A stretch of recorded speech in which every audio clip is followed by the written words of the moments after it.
Welcome to Killer Women with your host, best-selling author Danielle Girard. And now, Danielle's next killer woman. Welcome to Killer Women Podcast, a proud member of the Authors on the Air Global Network with more than 4 million listeners. I am your host, suspense author Danielle Girard, and my guest today is Jessica Hamilton. Jessica was born in Australia but grew up in Canada. She has lived and worked in the Czech Republic, Taiwan, India, and Japan. She studied writing at the Humber School for Writers as well as George Brown College. She lives in Ontario, Canada, with her husband, son, and daughter. Her debut novel is titled What You Never Knew, and her second novel, Don't You Dare. They're both thrillers and published by Crooked Lane Books. Welcome, Jessica. Thank you. Thanks for having me. So happy to have you. I chose a quote from this book for my quote of the week last week or a week and a half ago now. That was super fun. So tell our listeners about Don't You Dare. Okay, well, it's from the point of view of Hannah, who is a 36-year-old stay-at-home mom, and she's not very happy in her marriage. And she did have a career at one point, but certain circumstances led her to leave it. So she's feeling pretty unfulfilled in life when a college boyfriend arrives back on the scene. And there's also a dual timeline to this novel, which is when Hannah is in college with this friend slash boyfriend who's arrived back, Thomas. And when they were in college, it was Thomas, Hannah, and her best friend, Scarlett, who created this trio of friends. And they played something called the Daring Game, where they would dare each other to do different things. And it just, the stakes got upped as they do. And then things went very wrong. And so they scattered to different places, and Hannah hasn't seen Thomas for 16 years. So he arrives back and he wants to start playing the game again. And because she's unhappy in life and bored and feeling unfulfilled, she jumps at the chance. And of course, things go very wrong. And they are playing the game. It turns into an affair. And then all of a sudden, someone starts sending them dares, and they don't know who that is. And it's clear that that person knows their secrets. So that's sort of it in a nutshell. Yes, and it's lots of fun twists and turns with that. So, the dual timeline, which you mentioned, I think is really interesting. And of course, one of the timelines is being a middle-aged woman with young children, which a lot of us can identify with. And Right. The other is in college, which is such an interesting time of sort of change and discovery. Can you tell us why that appealed to you? What were your thoughts on sort of taking these guys back to college? It wasn't. This novel went through quite a few different variations, and I really hadn't intended it. And it was in one of the last revisions actually that I put in this timeline. And I had just read so many great books that had that. The girls are not so nice here by Laura Elizabeth Flynn. I think that's the first one that comes to mind. I just loved having the different timelines and going back to that time of life. And I knew that it was a game that needed to start in youth, the Daring Game.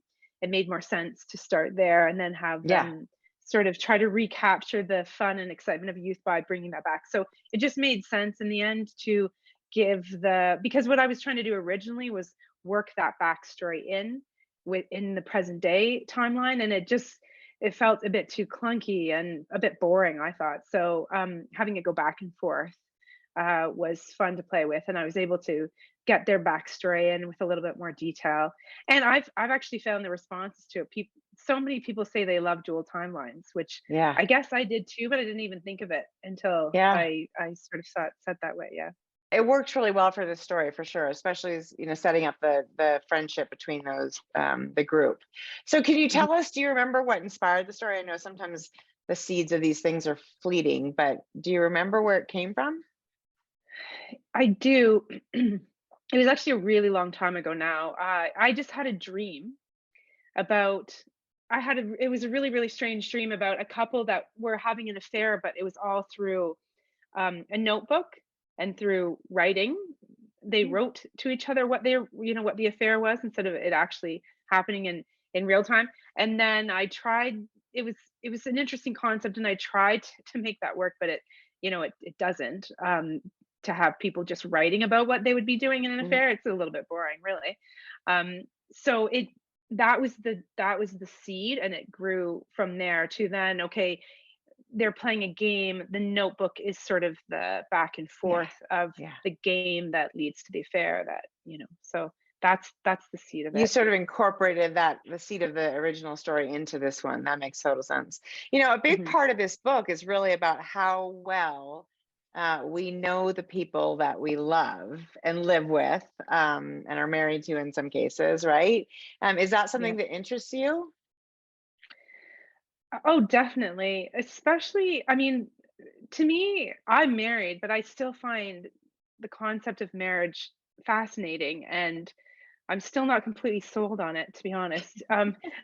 Just because I hear that. you, Sure. yeah, you're put together with a person. You choose someone for life. I mean, it's for life, and you are supposed to know one another so well, and be so committed. But that's not really how human nature works. People grow and change, and things happen. There's trauma within a marriage, or loss, and so um, I just I do find it fascinating to play with the dynamics of a married couple, and what pulls them apart or brings them back together, or what secrets are kept, because I do believe everybody has secrets in a marriage, not in a marriage. Just, again, it's human nature. So I do find it very interesting. Yeah, that is, thank you. I think that is exactly right. And we are so much more complex than one person can, fill all the needs for us, right? Right. Um, and coming back to Hannah and sort of, mother of two children, and her main job is working in the home, which is obviously a real job. We all know how much work that is. And in fact, um, I personally prefer to go to a job away from the Yeah. home. Yeah. Um, Yeah. so I think we can see ourselves in Hannah. I think a lot of women can, and obviously probably some stay-at-home dads as well. So Mhm. how did Hannah come to be? Is she sort of somebody who relate with, which I think, like we said, we all do probably. Mhm. Yeah, I mean, when I started writing this book, I was in a similar place, where I was writing and wanting to make that a career that worked, but you know how difficult that is, and it takes time. And I was having to work at other things that didn't feel as fulfilling, and but I was more a stay-at-home mom than anything, because my husband was a teacher, and so it's hard to have two adults working like that, and so it was easier for me. We owned income properties too, so I managed those, and just I was at home and feeling quite unfulfilled as well, and thinking what a strain that can be on a marriage, and how Hmm. resentment can grow, and how the person staying at home doing everything starts to become invisible, because everything is running so smoothly, the kids are taken care of, dinner's made, the house is clean, and Right. they lose themselves in that identity, and they don't have other people to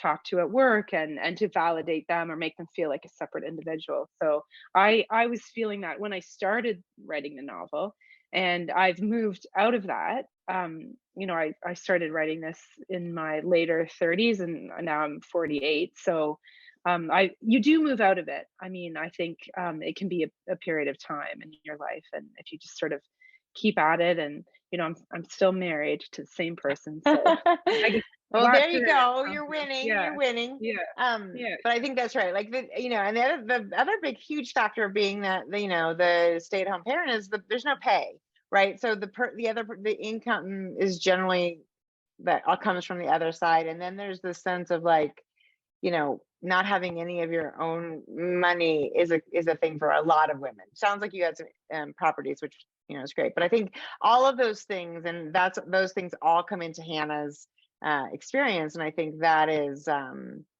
that's really relevant. And that sort of another big theme of this is sort of the thrill, right, and the Mhm. danger of the risks that we're willing to sort of take. Um, to just like make our lives a little more interesting. And for both of them. So I thought that was really interesting as well. You mentioned that this was a different iteration. So can you talk about sort of what, the process of this book? Was this the first book you wrote, and then you wrote What You Never Knew, and then you come back, or how did that work? Yes, that's right. I originally I wrote a YA. That was the first full length manuscript I had, and I had another agent with that, and that didn't go anywhere. So I tried my hand at a thriller, which I Yeah. was reading at the time and really enjoyed, and that was Don't You Dare, in a very different version. And it led to me finding another agent that was a little bit more interested in the thriller genre, and who I still have now, and she's wonderful. My first agent was great too, but it seemed that it wasn't working the same way, with this, where I was going in this new direction. And we submitted that. It was out on submission for quite a while, and I didn't get any takes on it. I did a revision based on an editor's suggestions, and then it still didn't get picked up. So I wrote my debut, What You Never Knew, and that got picked up pretty quickly. It was a real surprise. It's wonderful. And so after I had started writing other novels, and then I thought, well, I couldn't let this one go. I thought, there's just enough in there that I feel like I don't want to just shelve it. So I went back. I did quite a big revision where I brought in the dual timelines and added some new elements. And then we submitted it to Crooked Lane, who was the publisher of my debut, and they were interested, which was great. So yeah, this is my, this happens, I think, to a lot of authors. Their first they come back to, and it becomes their second, but really it's their first. So Yes, yeah. in fact, the same exact thing happened to me. So I think that is really, really common. So it sounds Yeah. like this has been a really long process for you. And I want to that's not something, that's not something I've talked to a lot of women about in the process. So tell us about that. Like, I mean, there's so many, I think, aspiring authors who listen to the podcast and want to hear sort of, what it takes so much tenacity and perseverance to keep doing this when there's no payoff. So can you talk about that? What kept you at it? Why didn't you just say, oh, forget it, this is too hard? Yeah. I almost did many times, but I just I have dreamt of being a published author since I was a kid. I used to say that I was not having kids or getting married. I was moving to New York, and I was just going to be a writer there. And life had different plans for me, which was great. But that was my dream from a young age. And I did other things in between. And then when my kids got a little bit older, I started thinking, okay, I'm gonna write a novel. And then because, if you get even just enough interest with the first one, I think that kind of keeps you going, like, okay, I got an agent with the first one, Right. so there's something there. I have something. Then that didn't get picked up, and because people write because they love writing. And so to make myself feel better about not getting the first novel published, I just kept writing. And so there's the love of writing that kept me in it, but also getting the little bits along the way, getting a new agent, that it was great, and then getting good feedback, but just not quite enough to get a book deal. So it just kind of it strings you along in a way, I think. Right. Yeah. But I actually think you make a really good point, and I'm not sure everybody who's aspiring to be a writer really appreciates the fact that you really have to write for the love of writing. Like, I took a year off, and it was like, I have to write. Like, I couldn't not write. And I think if I could have not written, I probably would Yeah. have not written, because it's so isolating, it's so insecure. The payoffs are few and far between, and all those Yeah. things. So you really do it because you just love the process of telling a story. So tell us, when you wrote when you first wrote Don't You Dare, were you a pantser, a plotter, and has that evolved and changed in the time that you've been writing? I've always been a plotter, but not a rigorous sort of really regimented one. I have to have some plot points, and I have to know where I'm going. And Yeah. then as I go along, it's okay if that changes, and then I might sort of restructure the plot plan, but I really cannot imagine sitting down and just starting to write. And I mean, I spend about from the start of the seed to when I actually sit down to writing, I need a couple or a few months to have it really germinate, and then just jot down things, and then brainstorm, and then turn it into more of a structured plan, and then I do a little bit of character work, but I'm not so good with the character work though. How some people will do their favorite ice cream, things that happened to them as a Yeah. child. I can't quite go that deep. I just get sort of bored, and I also find the characters show themselves a bit more as I write. So Yes. Yeah. I plot in terms of the story, but not as much with the characters. Yeah. And when you're doing that, is it it sounds like you start sort of with notes and build it out. Do you end up with like sort of a Word document that has all the chapter by chapter kind of stuff, or how detailed do you get? I usually do try to. I mean, it might be a document with only 24 actual what seems like chapters, Hmm. and it's just the main plot points with details that happen within that scene, or and then they slowly grow as I write the novel. Yeah, You're like, I need another chapter here to get from here to the next place. So then that becomes, right. I got that totally. Yeah, yeah. And so, now in between these two books, have you written other books that you sort of shelved, or, um, I have. I in between when after What You Never Knew, and while I was waiting on Don't You Dare to Hear, I started another novel, and I got about 100 pages in, and I was enjoying writing it, but I just kept thinking, I don't really know what the point of this is. And mhm. I kept changing, like, oh no, it'll be because of this, or it'll be because of this. And then when Don't You Dare was picked up and I knew, okay, I have to do revisions, I left it.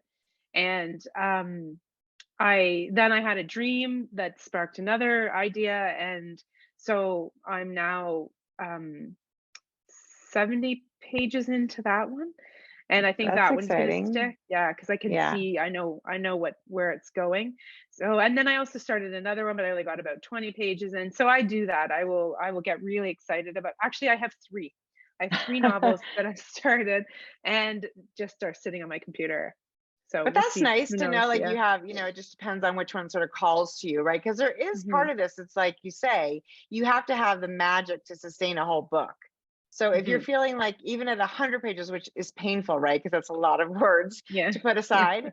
But if you're feeling like I'm not really sure how this is going to work, then that's sort of the warning sign. And who knows? I mean, I love that these come from dreams. Maybe you'll have a dream where you figure it out, right? Yeah. Are I you can only somebody hope. Yeah, are you somebody who keeps like pad and paper by your bed? Because it Yeah. sounds like, and Yeah, you get I up and do. scrawl things down. Yeah. Yeah. Yeah, and I find too though that I have more ideas than time Hmm. to write the novels. I just feel like the ideas come from dreams and from bits of conversation I might hear. I saw a TikTok video today that now I'm thinking, oh my gosh, how am I going to use that in it's a really creepy thing. So, yeah, I find there's no shortage of ideas. It's more of time and how much effort I have to put into it. Right, right. And do you keep your ideas somewhere? Do you have like because Yeah. I think that's not super common. I, for one, usually only have one idea at a time. And of course, I finish a book, which I've just done, and I think, oh my God, that's it. That was my last Yeah. idea. I'll never write another book. So I Yeah. think, and I know people who have, they do the ideas are a dime a dozen, but it's not everybody. So, Oh, um, okay. I thought maybe it was. Yeah. But I mean, again, I can fall in love with an idea and then an hour and a half later think, meh, you know. yeah, But yeah. I'll still write it down to see if it'll come back later or something. Yeah, I mean, right. Yeah, I think that it never hurts. Even sometimes I think if you have partial ideas, just reading through them sometimes gives you a totally different idea, right? Yeah, Um, yeah, yeah. so you're working on your third book right now, or your third, published book. Can you tell us a little bit about it, or does it spoil the magic? I totally understand everyone's a little different. Yeah, it's so I mean, I'm so in the preliminary, and I mean, I actually haven't told my agent about it. I haven't told anybody about it, but I am looking to with this one. It deals with s- ideas that it's not sort of a straightforward thriller. I like the idea of looking in or getting into some more supernatural elements and things, which in my first novel there was a ghost protagonist, so there was that element, and I find that interesting. So there's something to do with parallel lives in this one, and Interesting. Yeah. yeah, but It's sort of not like sliding. sliding doors. No. Okay. I'm like, Everyone, wait. yeah. Whenever I say Mm, parallel lives, people are like, oh, like sliding doors. I'm like, no, it's not like a pretty story like that. It's yeah. darker. Yeah, Okay. yeah, Well, yeah. that sounds amazing. I love it. So, okay. So, tell us, Don't You Dare comes out on And May 16th. May 16th, and I think our Yeah. interview will launch right about that exact time. Oh, And we great. will be giving away a final copy of the book. So I'm hoping we can get your PR folks to send us one, because that's always Yeah, super yeah. fun to give it away and have you pop in. Tell our listeners where they can find you, website, all that, all the good stuff. hmm So it's jessicahamilton.org for my website. And I'm J Hamilton Writes on Instagram and Facebook and TikTok. And I say Twitter, but I am never on Twitter. So don't even bother. I cannot get a handle on that. I'm not, that is hard for me too. Now tell me about TikTok. I'm just curious, because I think TikTok is equally like, a Yeah, conundrum. Well, how long have you it been on is. there, and what do you think of It it? is.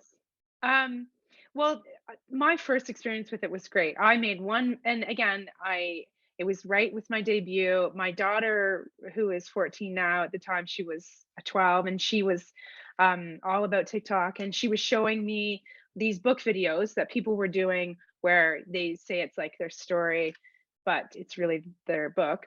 Yeah. And so I said, okay, I'll make one, and I did it a little bit differently because I actually filmed. I didn't want to be talking myself on there so much, so I did some filming of the novel takes place on an island in a cottage setting. So I went to my cottage, filmed some island stuff, and got my son to run through the woods with his hood up to be scary. And yeah, and so I made this what I thought was a really silly TikTok video, but it had over 1 million views, and then I got 16,000 followers, and my book sold out on Amazon and at Target, and it was really hard to find because I don't think my publisher expected, I have a smaller publisher, so I don't know if they expected there to be sort of a surge, but it did. I mean, I wasn't on the New York Times bestseller list because of it, but I think it Yeah. certainly bumped up my sales in that moment. Yeah. I love it. Well, I'm gonna go check that out, because I think that is so interesting. Yeah, I'm. It's really good to have a young kid who's like Mhm. interested in Yeah. explaining how those things work for those of us who are a Yeah. little bit older. Well, I love that. Well, so we can check you out. J Hamilton Writes, and then jessicahamilton.org. Don't You Dare. I really enjoyed this book, and I pulled a quote from it. A funny, funny, dark, funny quote. Those are my favorite. Really dark Me humor too. is my favorite. Yeah. Yeah. From it, for my Instagram quote of the week. In fact, my very first one. So thank you so much, Jessica. It was really fun to talk Thank to you you. today. Yeah, it's Super great to excited for talk to you. people to get a chance to read this and then go back and read What You Never Knew, and to look forward to the next book. Great. Thank you so much. Everybody, thank you so much for joining us today on Killer Women with our guest, Jessica Hamilton, and we will see you next time. Bye.